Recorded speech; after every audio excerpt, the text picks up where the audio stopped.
Halo Tribuners, kembali lagi bersama saya Aswin Lumintang di acara Tribun Bakudapa. Dan kali ini kita akan berbincang-bincang dengan, saya kira ini topik menarik ya, kesejahteraan pekerja di tengah pusaran ekonomi sulut.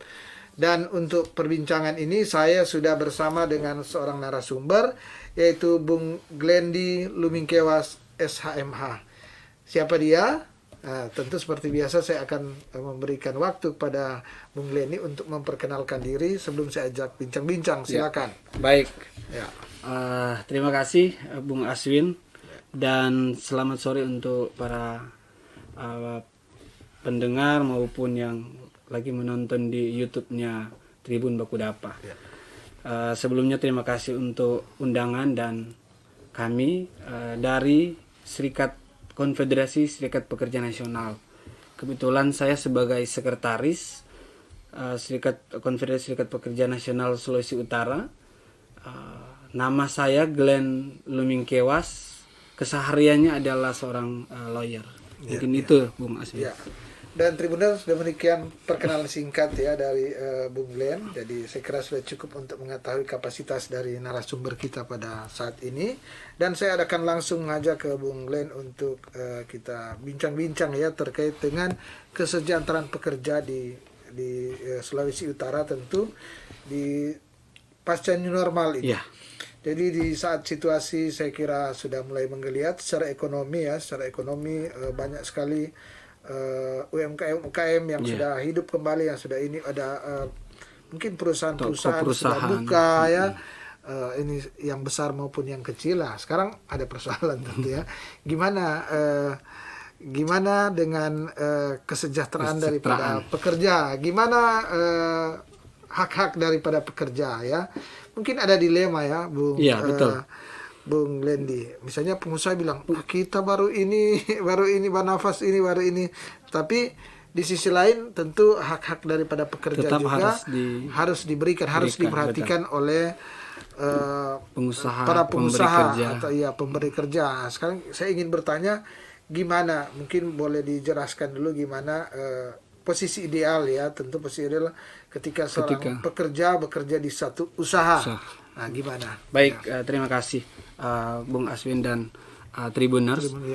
Jadi kondisi realnya sebenarnya adalah pekerja itu harus mendapatkan upah yang layak. Selayaknya ketika dia sudah memberi tenaga atau pikiran. Nah, hal yang memang menjadi persoalan saat ini adalah kemampuan dari pemberi kerja, terutama dalam hal dia memberikan upah kepada pekerja. Ada yang namanya standar upah yang orang kenal selama ini adalah UMP. UMP itu adalah standar patokan dasar sebenarnya, Bang Aswin. Kalau kita akan melihat kesejahteraan dari pekerja, berarti kita akan awali dulu dengan layak upah yang diberikan, standarnya ketika dia mulai bekerja ya. Iya. Kemudian kalau dengan kondisi pandemi memang kita sadari bersama bahwa banyak pengusaha yang saat ini berteriak dalam arti kondisi mereka dalam modal usahanya, membayar pekerjanya, kemudian sampai mereka menjual hasil atau apa yang mereka hasilkan dalam perusahaan itu sangat bertolak belakang dengan kondisi mereka harus membayar gaji. Tetapi tetap harus dibayarkan gajinya, tetap harus dibayarkan upahnya sesuai dengan standar minimum yang ada. Mungkin seperti itu, Bang Asmi, kondisi. Sebenarnya menarik ya. Jadi poinnya adalah apapun dan bagaimanapun ya, namanya ada dalam satu usaha ada pekerja, maka wajib hak-hak daripada pekerja memang sudah wajib. Artinya seseorang yang mau berusaha memang kan dia sudah harus pikirkan bagaimana menggaji karyawan yang wajar tentunya, yang wajar sesuai dengan peraturan perundang-undangan. Iya, semua merunut aturan perundang-undangan, sehingga memang di negeri ini termasuk di daerah Sulawesi Utara tidak ada usaha yang tentunya ketika dia melakukan kewajiban terhadap pekerja, dia membayar semaunya dia. Betul. Terlalu tinggi, ada standar ya. ada standar untuk menghargai akan jasa atau apa yang pekerja itu sudah lakukan ya. Ini mungkin saya ingin tanya ke Bung Leni tadi, hak ya, pekerja harus mendapatkan jelas tadi, mendapatkan sesuai dengan aturan. Tapi gini, kan perusahaan ada perusahaan yang besar yang memang sudah mampu untuk membayar sesuai dengan standar. Ada perusahaan-perusahaan yang besar sehingga dia masuk aja kan, dia misalnya di daftar itu dia langsung ada pilihan ya toh, ada pilihan, dan sudah dikatakan misalnya yang dibutuhkan waktu daftar itu pasti perusahaan itu dia butuh, misalnya saya butuh yang berpendidikan ahli bidang ini dengan ijazah misalnya SMA dengan ijazah saya butuh yang ini sarjana dengan ini ya spesifikasi ini. Artinya ada standar dan tentu itu sudah ada dengan perkiraan salary yang harus diberikan. Yang harus diberikan. Tapi ada juga usaha UMKM mau bayar sebulan aja dia tidak mampu. Iya, betul. Dia misalnya kita cuma mampu dengan bayar satu minggu satu kali tiap hari Sabtu atau Jumat kita bayar karena kita belum mampu bayar sebulan. Tapi pekerja juga mau karena ini kan tidak ada mendaftar resmi, cuma baku bilang ketemu di ini lewat mungkin keluarga atau apa. Gimana ini? Saya begini. Ini kan hal yang sering umum terjadi. Betul. Umum terjadi. Ada perusahaan kayak misalnya Tribun. Kalau Tribun kan masuk dia, saya membutuhkan sarjana, karyawan spesifikasi bidang wartawan, kemampuan, atau karyawan dia bilang bidang finance atau marketing misalnya, kan sejelas. Tapi ada yang coba boleh ini. Jadi begini, memang kategori pekerja itu saat ini sesuai dengan peraturan perundang-undangan, pekerja itu adalah pekerja formal dan informal. Kalau kita melihat landasannya adalah terkait dengan pengupahan, karena memang ujung dari seorang melakukan atau dia bekerja adalah upah yang akan dia terima. Ketika misalnya seperti Bang Aswin tadi tanyakan bahwa dia bukan perusahaan besar, ada yang namanya standar upah yang saya sudah sampaikan tadi. Standar upah Sulawesi Utara di tahun 2022 standar upahnya adalah UMP-nya lah 3.129.000. Nanti ketika misalnya satu perusahaan yang baru kemudian untuk menerima pekerja, dia harus ikut standar itu. Standar itu yang harus dia ikut. Secara aturan dia harus ikut standar itu, Bang Aswin. Nanti ketika 1 tahun setelah itu mereka bisa berbicara lagi dalam satu kontrak atau diperbarui kontraknya terkait dengan upah yang akan dibayarkan karena kemampuan seorang pekerja meningkat. Maka dia harus meningkat. Kemudian aturannya memang 1 tahun adalah standar pemberian upah UMP itu. Setelah itu naik harusnya naik. Itu yang dikatakan ada pembicaraan lanjutan ketika misalnya seorang pekerja ketika dia sudah 1 tahun bekerja. Yang ditentukan UMP sebenarnya itu yang mungkin klasik terjadi di sekarang. Setiap perusahaan sekarang di Sulawesi Utara menerapkan UMP. Dan ada tunjangan komunikasi, tunjangan transportasi, kemudian dapat tunjangan makan minum, ada tunjangan keluarga, itu bisa. Ketika pekerja itu sudah lebih dari 1 tahun, maka tunjangan itu diberikan. Tapi kalau masih 1 tahun biasanya baru UMP. Artinya gini, UMP itu adalah gaji standar. Iya, standar. Gaji bukan tunjangan, gaji standar. Standar yang harus diberikan kepada seorang pekerja. Sebenarnya standar terendah. Iya. Memang menjadi polemik adalah setiap tahun ketika akan ditentukan upah minimum, banyak yang kemudian bereaksi, serikat-serikat pekerja, kemudian para pekerja. Tapi memang pemerintah punya regulasi, aturan yang harus diikuti dari atas. Undang-undang, sekarang kita masih pakai Undang-Undang 13. Karena Undang-Undang Cipta Kerja yang kemarin menjadi landasan penentuan di tahun 2022 terkait UMP menjadi polemik sekarang di pemerintahan ya. Sesuai dengan putusan MK MK itu harus diperbaiki dalam 2 tahun ya. Dalam 2 tahun ini. Menjadi pertanyaannya adalah mana yang harus kita pakai. Tetapi karena ini sudah ditentukan, kita akan tetap ikuti aturan yang sekarang. Kenaikan UMP di Indonesia adalah 1,9%. Itu merata.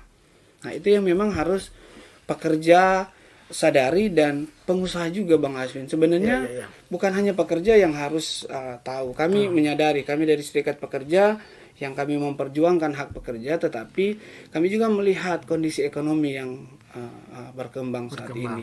Kalau memang ekonomi berkembang, ya pantaslah kita untuk memperjuangkan kepada para pekerja hak-hak dia untuk dia dapat, karena dia sudah memberi tenaga atau pikiran yang kepada perusahaan. Mungkin seperti itu, Bang Aswin. Gini, banyak juga kan yang terjadi, misalnya ini kita bicara perusahaan dalam keadaan normal. Misalnya dia sudah kan dikatakan bahwa kalau dia karyawan kontrak, misalnya 1 tahun, setelah itu harus dibicarakan lagi. Dan seperti yang dikatakan oleh Bung Glenn, bahwa kan dalam setahun perusahaan telah melihat kinerja betul. Dan pekerja sehingga setelah setahun apabila memperpanjang dia atau menjadikan dia karyawan tetap, maka seharusnya bukan lagi hanya gaji yang 3 juta berapa itu, tunjangan, tapi ada tunjangan, hak-haknya dia, tunjangan lain. Nah, kenapa diberikan itu? Karena dia sudah mendedikasikan dirinya untuk perusahaan. Dan gini, apakah wajib setiap tahun perusahaan itu menaikkan gaji ke perusahaan, atau relatif, atau ada aturan yang mengatur gimana? Untuk kenaikan kan begini, ada perusahaan bilang, ada karyawan bilang, anak kita 10 tahun di sini nenek itu gaji. Nah, gimana? Iya, baik, Bang Aswin juga Tribuners, terkait dengan kenaikan gaji setelah 1 tahun masa pekerjaannya, kepada pekerja dan kepada pemberi kerja diberikan kebebasan untuk mengatur itu dalam kontrak. Ada kesepakatan, ada ini ya. Ada kontrak yang namanya kontrak. Jadi setiap pekerja itu seharusnya memiliki kontrak kerja. Hak dan kewajiban pekerja itu ada di dalam kontrak kerja. Klausul itu pasal per pasal. Pemberi kerja juga punya hak dan kewajiban yang harus dia selesaikan. Dia adalah semacam report. Wah, kamu kerjanya ini. Hak dan kewajiban dia, tugasnya pekerja. Tapi di dalam hak dan kewajiban itu melekat yang Bang Aswin katakan tadi, bahwa kalau misalnya pekerjaannya ternyata tidak ada perubahan, ini menyangkut kinerja pekerja. Apakah itu akan dinaikkan salarinya? Itu tergantung dari penilaian dan pembicaraan antara pekerja dengan karyawan itu, pengusaha atau yang manajemennya. Memang kita menyadari bahwa saat ini banyak pekerja ataupun pengusaha, kalau orang di Sulawesi Utara, pokoknya sudah dapat kerja. Nanti ketika dia naik, ya itu bergantung dengan waktu. Padahal itu menyangkut kinerja pekerja. Nah, kami juga Serikat Pekerja, perusahaan yang sehat harusnya menaikkan salary.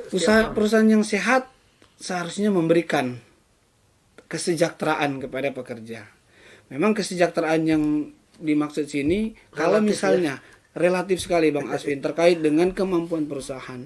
Ada perusahaan yang mungkin mempekerjakan setiap tahun hanya 10 pekerja. Ada perusahaan yang besar mempekerjakan sampai 100-an. Nah, contoh kecil yang saat ini terjadi adalah beberapa perusahaan terutama yang menjual bahan pokok memberikan salary standar kepada pekerjanya. Sudah hampir 2-3 tahun berjalan. Itu kami temukan sekarang sebagai Serikat Pekerja. Kami menghimbau kepada pemberi kerja dan kepada pekerja juga. Pekerja meningkatkan kinerjanya, kehadiran. Itu yang paling utama di dalam skill. Tapi pemberi kerja juga harus melihat bahwa ketika ada peningkatan kinerja, ya harus diikuti juga dengan kesejahteraan ya.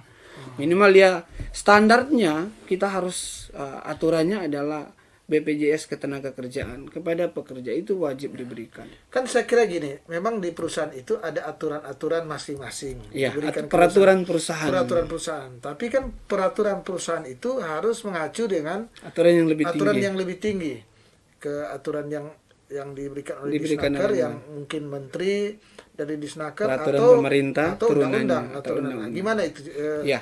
Artinya begini, saya ingin dijelas Bung Glendy menginformasikan ke publik, ke Tribuners, bahwa perusahaan dalam membuat aturan dia harus mengacu sehingga kepada. tidak lari, sehingga ini kan ya. Ya. Baik, Bung Aswin juga Tribuners. Terkait dengan yang namanya peraturan perusahaan. Peraturan perusahaan dibuat oleh perusahaan itu sendiri. Kemudian acuannya adalah undang-undang. Nah, memang yang kita gunakan sekarang adalah Undang-Undang 13. Kita masih merujuk ke Undang-Undang 13. Karena kita tidak memakai setelah pasca tadi putusan MK, kita masih gunakan Undang-Undang 13, peraturan pemerintah terkait dengan pengupahan PP 78, kemudian turunan-turunannya. Peraturan perusahaan dibuat oleh perusahaan, kemudian dibawa ke Disnaker provinsi di bagian pengawasan untuk melakukan pengecekan. Apakah itu sudah sesuai dengan peraturan lebih tinggi hierarkinya? Nah, setelah dilihat bahwa sudah sesuai, maka itu yang kemudian dikembalikan kepada perusahaan, itu yang perusahaan pakai. Nah, tugas dari Dinas Ketenagakerjaan Transmigrasi lewat bidang pengawasan adalah melakukan pengecekan ke setiap perusahaan. Seharusnya setiap perusahaan punya itu peraturan perusahaan yang sesuai standar itu dah. Yang harus sesuai mengacu kepada peraturan perundang-undangan. Dan idealnya harus di cek oleh. Nah, idealnya setiap 2 tahun itu dilakukan pengecekan kembali oleh Disnaker terkait dengan apakah itu masih sudah sesuai atau tidak. Persoalan sekarang memang bagian pengawasan. Kita menyadari bahwa banyak perusahaan juga yang masih tidak menerapkan peraturan perusahaan. Nah, itu yang menjadi intens dari kami Serikat Pekerja. Itu yang kami mintakan kepada Dinas Tenaga Kerja Provinsi lewat Kadis, juga kepada stakeholder yang lain, terutama kepolisian, bahwa ada pelanggaran pidana ketika misalnya Undang-Undang 13 atau turunannya tidak dilaksanakan oleh pemberi kerja. Itu yang memang intens kami suarakan sekarang, Serikat Pekerja, adanya DEX atau kelompok kerja di dalam penanganan kesejahteraan pekerja, terutama hal-hal yang seperti tidak menerapkan UMP. Itu ada sanksi pidananya, Bang Aswin juga Tribuners. Cuma memang sanksi pidana itu diberikan ketika memang upaya bipartit, tripartit, upaya mediasi dengan pemerintah dan pemberi kerja, pekerja buntu. Itu jalan terakhir yang harus ditempuh. Karena selalu berusaha ada ini ya, punishment. Ada punishment yang harus ada. Tapi di dalam ketenagakerjaan selalu tahapannya kan, Bang Aswin juga Tribuners, ketika di satu perusahaan ada persoalan antara pekerja dan pemberi kerja, apakah itu perselisihan hak, perselisihan kepentingan, atau perselisihan antar serikat pekerja, harus dirundingkan yang namanya bipartit, pekerja dengan pemberi kerja di lingkungan perusahaan. Ketika itu sudah buntu, maka masuk lagi. Ini sudah bicara aturan. Iya. Ketika misalnya sudah buntu di bipartit, maka masuklah yang namanya tripartit. Dia mengadu ke Disnaker provinsi. Itu sudah masuk ke 3 pihak. Sudah ada pemerintah, pemberi kerja, dan pekerja itu sendiri. Itu proses-prosesnya. Muaranya adalah kalau memang tidak ada kesepakatan dalam tripartit, ya muaranya ke perselisihan hubungan industrial. Itu yang di persidangan. Itu yang industrial. Kalau di persidangan, betul Bang Aswin. Iya. Tribuners, ini menarik ya. Kita bicara tadi soal teknis ya, soal teknik hak dan kewajiban daripada pemberi kerja dan para pekerja, kemudian ya hak dan kewajiban tadi, kemudian tadi karena Bung Glenn ini seorang pengacara hukum, mengerti hukum tentu, dan di sekretaris ini ya KSPN SPN, Konfederasi Serikat Pekerja Nasional. Maka tadi menjelaskan ini secara normatif ya, menjelaskan secara normatif aturan-aturan. Artinya begini, di saat kembali ke tema kita ya, bahwa saat ini kan perusahaan lagi ini sudah boleh dikata sudah mulai normal lagi. Sehingga kita mengingatkan ya, ini tadi kita mengingatkan bahwa ada aturan-aturan yang harus jadi aturan-aturan untuk pekerja dan pemberi kerja semua. Karena di aturan ini tentu bukan untuk menguntungkan salah satu pihak, ya, betul, tapi adalah keseimbangan betul. Keseimbangan ya antara perusahaan, pemberi kerja, dan penerima kerja atau para buruh pekerja. Justru itu tadi ya, mungkin saya hanya menyentil bahwa mengingatkan ke Disnakertrans bahwa untuk mengawasi dong ini, karena ini baru menggeliat, memulai lagi, silakan mengawasi apakah perusahaan-perusahaan pemberi kerja itu sudah sesuai peraturan. Sehingga aturan-aturan yang dibuat oleh pemerintah itu memang dijalankan betul ya, sehingga jadi Bang Aswin dan Tribuners yang ketika pengawasan itu berjalan dengan baik, maka otomatis setiap perusahaan akan menjalankan peraturan perusahaan itu dan menjalankan yang menjadi aturan hukum ketenaga kerjaan. Ketika itu sudah dijalankan, otomatis akan masuk kepada yang namanya pemberian kesejahteraan kepada pekerja. Itu yang sebenarnya menjadi intens dari setiap serikat pekerja yang ada di Sulawesi Utara. Hal-hal yang harus dilihat bahwa ada persoalan pengawasan. Ada contoh kasus terkait dengan mutasi. Itu diatur dalam peraturan perusahaan. Diatur di dalam kontrak kerja sebelum pekerja itu bekerja. Tetapi kemudian di dalam berjalannya waktu, ketika perusahaan ingin memindahkan, melakukan perubahan komposisi dalam perusahaan, pekerja tidak menerima. Pekerja tidak menerima, maka harusnya sering ya itu. Harusnya ada pengawasan. Misalnya di sini dipindahkan di satu daerah dan membuat saya tidak nyaman atau tidak yang tidak sesuai dengan skill pekerja itu gimana? Ada aturan yang ada aturannya. Jadi memberi kerja itu adalah sesuai dengan kemampuan pekerja itu. Contoh adalah misalnya dia seorang driver, maka dia harus diberikan pekerjaan sesuai dengan bidangnya driver. Ketika misalnya dia pindah ke bagian pergudangan, tidak sesuai dengan kemampuan kompetensinya dia, maka akan terjadi gap, ada jadi masalah di situ.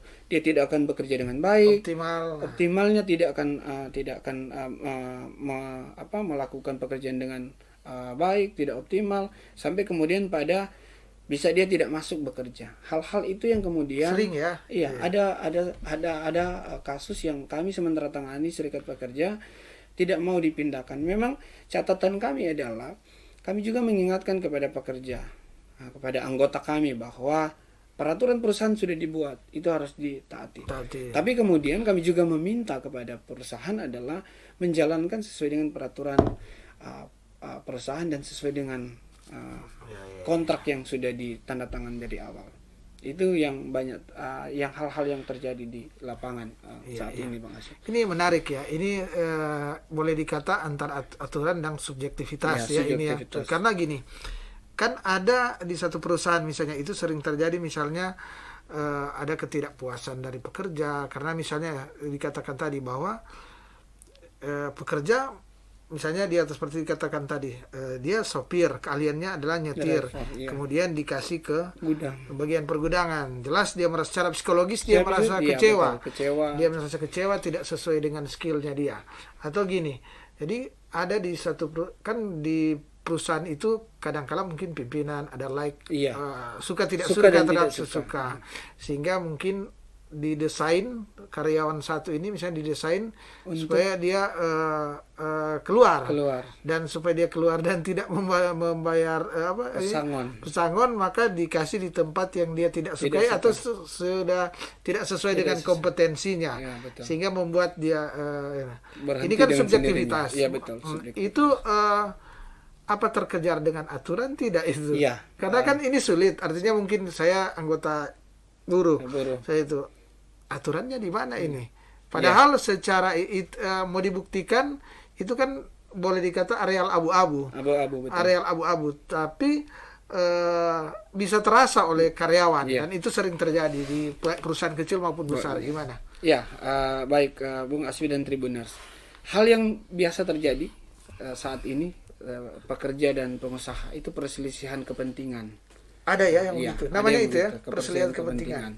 Salah satunya adalah apa? Ketika itu yang kami selalu sampaikan ke pekerja, bahwa awal mula untuk tanda tangan kontrak dibaca. Hak dan kewajiban. Di dalam Bang Aswin tanya tadi terkait dengan peraturan. Aturan hukumnya adalah di dalam kontrak itu. Memang ke atasnya adalah Undang-Undang 13. Pemberi kerja itu harus memberikan kerja sesuai dengan skill, kemampuan dia. Tapi ketika turunannya adalah di dalam kontrak itu.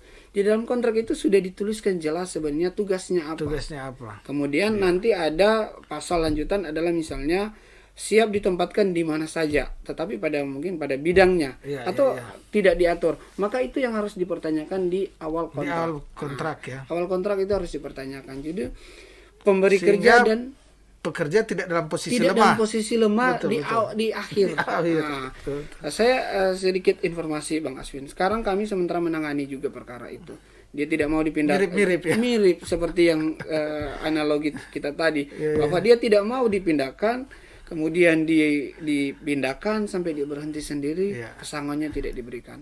Itu yang hal-hal yang salah yang kemudian harusnya tidak dilaksanakan di lapangan. Oleh siapa? Hal yang salah oleh siapa? Pekerja atau dua-dua? Pekerja dan perusahaan. Karena begini, pemberi kerja seharusnya memberikan informasi sejak awal tanda tangan kontrak.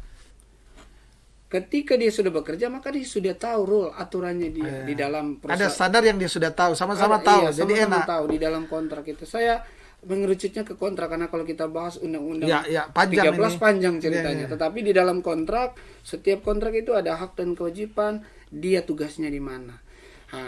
Ketika misalnya sudah pada ujung sudah ada terjadi perselisihan hak namanya, ketika dia sudah dibilang saya di PHK, padahal perusahaan bilang Anda tidak di PHK, Anda berhenti sendiri. Pasal 155 dalam Undang-Undang 13, orang yang mangkir 5 hari berturut-turut dalam ini tidak bekerja dan tidak memberikan informasi, sudah dipanggil secara patut oleh perusahaan, tidak hadir, dia dikatakan mangkir, berhenti sendiri.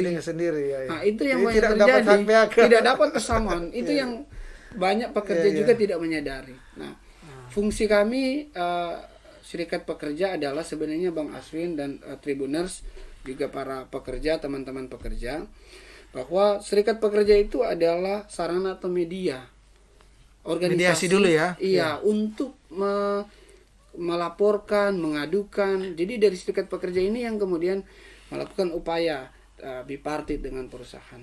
Tetapi memang di Sulawesi Utara ini yang kenyataan yang terjadi, kita tidak tutupi, banyak pekerja yang tidak mau ikut Serikat Pekerja. Itu yang pertama, tidak mau jadi anggota. Yang kedua adalah mau jadi anggota tetapi tidak diberikan kesempatan oleh perusahaan. Nah, itu juga adalah pelanggaran. Itu klasik ya dari dulu gitu. Iya. Tetapi itu pelanggaran Bang Aswin.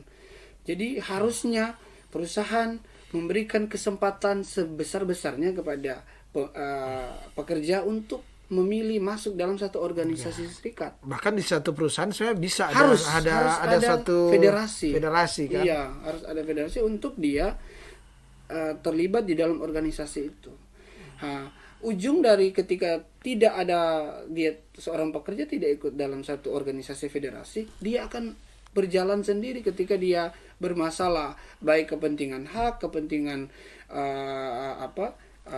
perusahaan, dia akan jadinya berjalan sendiri, tidak ada organisasi di belakang itu.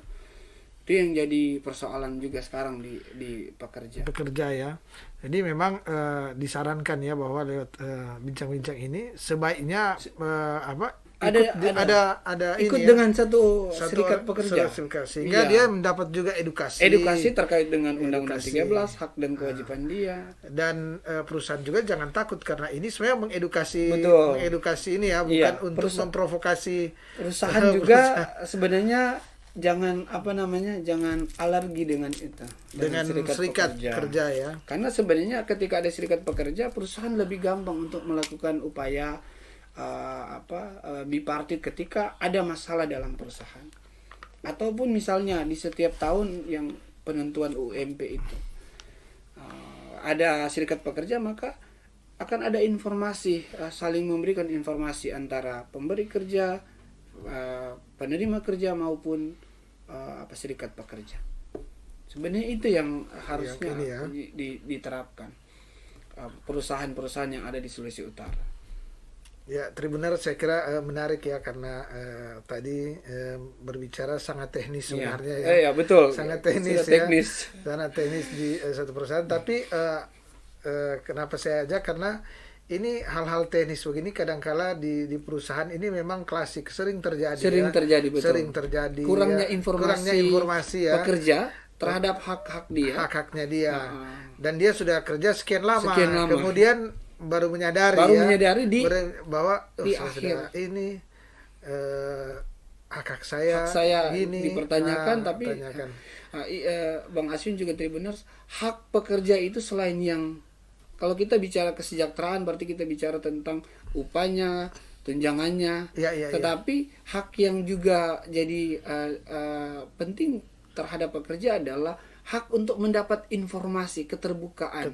Iya, itu juga yang harus. Artinya keterbukaan, misalnya apa-apa yang ada di perusahaan itu, baik pekerjaan maupun hak-haknya dia, tugas dia ya. Harusnya dijelaskan. Memang di dalam perusahaan ada peraturan perusahaan. Mohon maaf, ada perusahaan yang kemudian ketika kami melakukan advokasi dikatakan begini, ada peraturan perusahaan yang sudah ditempel, pekerja saja yang tidak membaca. Teliti, tidak baca ya. Saran kami memang seperti harusnya peraturan perusahaan itu disosialisasikan, bukan hanya ditempel. Ada buku saku begitu ya. Selain buku saku, di dalam setiap misalnya briefing harus disampaikan.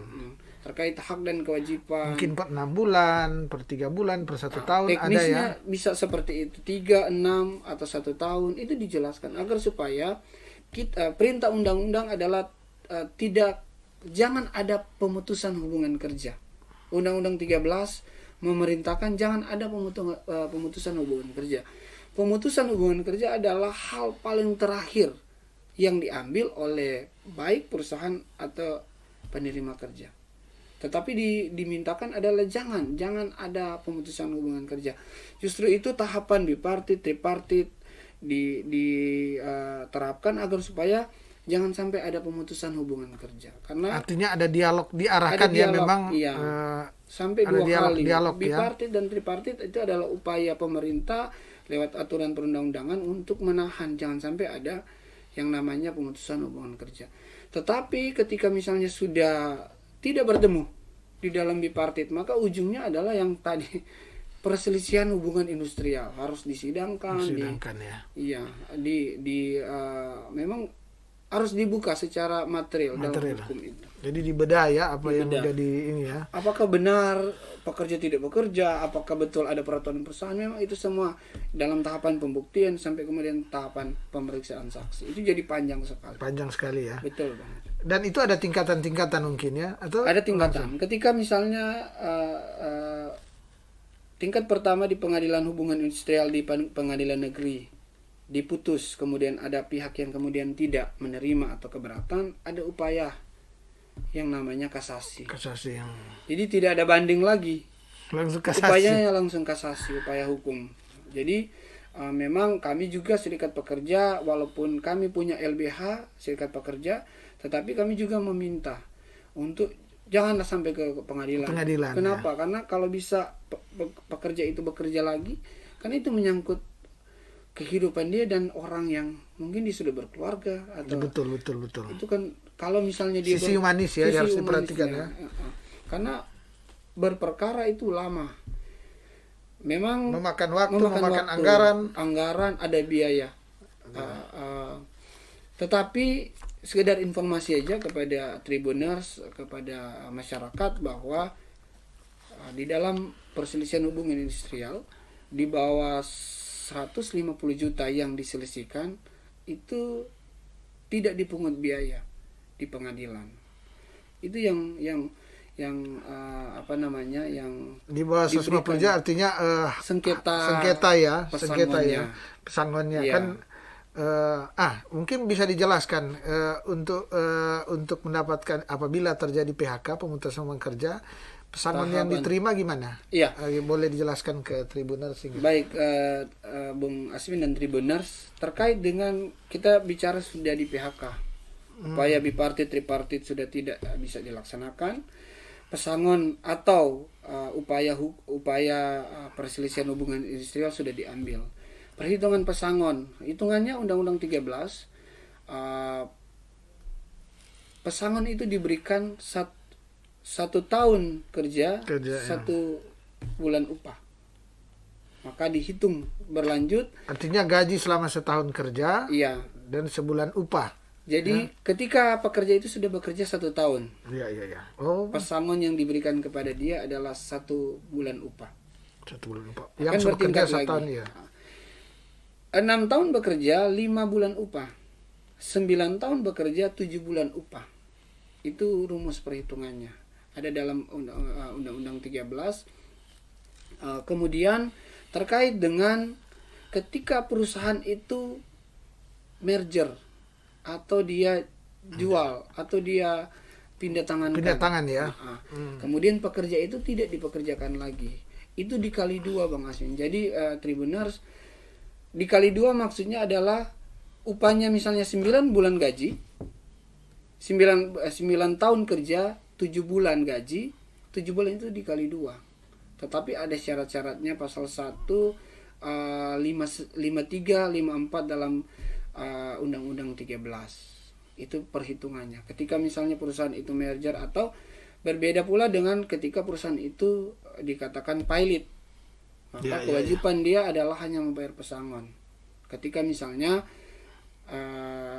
itu apabila perusahaan dalam keadaan pilot ya, artinya sudah bisa menjalankan usaha karena memang bangkrut. Sudah bangkrut, hak kewajiban dia tetap dia harus membayarkan upah. 1 kali gaji dihitung selama masa pekerja itu bekerja. Seperti itu rumusannya. Memang rumusan ini ada dalam undang-undang, sudah jelas tertulis. Itu yang kami juga Serikat Pekerja selalu memberikan informasi kepada pekerja bahwa pekerja itu walaupun dia bukan basic hukum, silakan dia baca peraturan Undang-Undang 13. Itu menjadi dasar dari seorang pekerja untuk dia bekerja. Memang banyak pekerja Bang Aswin juga Tribuners, kita sadari bahwa pekerja pokoknya dia sudah terima. Sudah dapat kerja, dia tidak memikirkan lagi terkait dengan masa depannya dia, gimana ya. Memang kalau bekerja orang tidak mungkin berpikir karena mari saya selesai atau saya di PHK. Bukan itu yang dipikirkan. Tetapi dalam dia bekerja dia harus tahu rule atau aturannya ya. Yang mengikat dia dan mengikat ke perusahaan ya. Kerja itu. Sehingga ini sebenarnya memberikan kenyamanan kedua belah pihak dalam melakukan perusahaan dia tetap berjalan dengan baik. Penerima kerja akan memberikan segala upaya, tenaga, pikiran ke pekerjaan ya. Sehingga tercipta kondusivitas dalam pekerja. Ujung-ujungnya adalah ekonomi juga yang akan ujung. Kenapa? Karena tidak ada PHK, tidak ada perusahaan yang tutup, ekonomi tetap akan bergeliat. Karyawan ya, dengan banyak karyawan dengan tetap, artinya tidak ada pengangguran yang terjadi. Karena betul. Pemerintah juga kan dalam hal ini berkepentingan adalah semakin banyak warganya yang ada pekerjaan. Ada sehingga tidak menjadi beban negara tuh. Tingkat pertumbuhan ekonomi akan naik ketika faktor ekonomi dan pekerja itu bekerja dengan baik.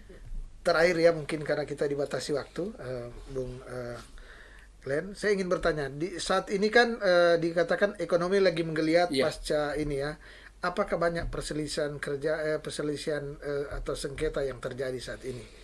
Ya, terima kasih. Pekerja dan sengketa antara pekerja dan pemberi kerja. Baik, terima kasih Bang Aswin juga Tribuners. Ekonomi sekarang bergeliat di normal, tetapi ada pembatasan tetap. Ya. Sekarang ini saya dan Serikat Pekerja sementara menangani 3 perkara perselisihan hubungan industrial yang sementara disidang.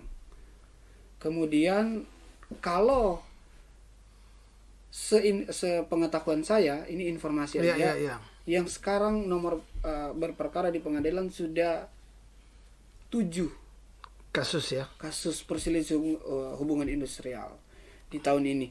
Imbas itu dari masa COVID ya. Ada yang dia berselisih karena kepentingan, ada yang berselisih karena hak dia sebagai seorang pekerja. Di PHK tidak diberikan. Nah, jadi yang saya tangani ada beberapa perusahaan yang memang tidak ada upaya lagi untuk damai mediasi. Ya. Jadi kami harus. Tapi sudah dilakukan, artinya awal-awalnya sudah dilakukan mediasi. Proses itu sudah di Dinas Tenaga Kerja Provinsi juga sudah lewat bidang perselisihan sudah mengeluarkan yang namanya anjuran. Anjuran itu yang kemudian menjadi dasar. Anjuran dari Dinas Ketenaga Kerja mereka memberikan anjuran, Bang Aswin juga Tribuners, terkait dengan hasil dari media tripartit itu ya. Ada rekomendasi. Masing-masing setiap kasus berbeda rekomendasinya. Tetapi memang ada upaya yang selalu kami temukan di dalam anjuran itu adalah menganjurkan kepada pemberi kerja mempekerjakan lagi, atau menganjurkan kepada pekerja untuk bekerja lagi, karena memang pemerintah adalah posisi netral yang selalu berupaya untuk tidak ada PHK. Tidak ada PHK. Iya, seperti itu. Jadi, dan itu sudah dilakukan, upaya itu sudah dilakukan. Tidak ada titik temu. Kalau tidak ada titik temu, maka lewat anjuran itu silakan diajukan upaya hukum yang lain. Oleh yang merasa dirugikan ya. Yang merasa kan bisa aja perusahaan. Bisa aja perusahaan. Ada case sekarang perusahaan yang menggugat. Oh iya.